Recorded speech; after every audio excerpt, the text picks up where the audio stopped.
How to fix iMessage and FaceTime waiting for activation error on iPhone. In order for you to fix this issue, the very first thing you want to do is to move into the settings of a device. Once you're inside the settings, scroll all the way down and move into Apps.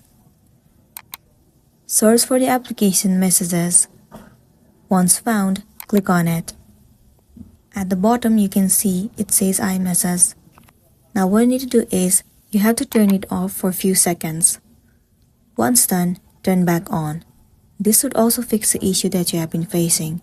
If not, try turning on the airplane mode. Simply turn on the airplane mode for 10 seconds and then turn back off. Once done, try turning on the Wi-Fi. It should also fix the issue that you have been facing. But if you're still having the issue, then head over to General. You need to scroll down and move into Date and Time.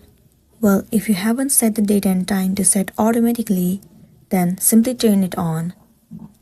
Keeping the date and time automatically should definitely fix the issue that you have been facing, and then you'll be good to go.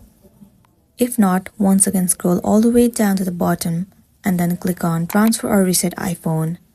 Tap on Reset, click on Reset Network Settings. Enter the passcode of your device. Once again tap on Reset Network Settings. It should fix the issue that you have been facing, and then you'll be good to go. So that's the end of the video. If this video helped you, give it a like and check out our next tutorial. Thank you.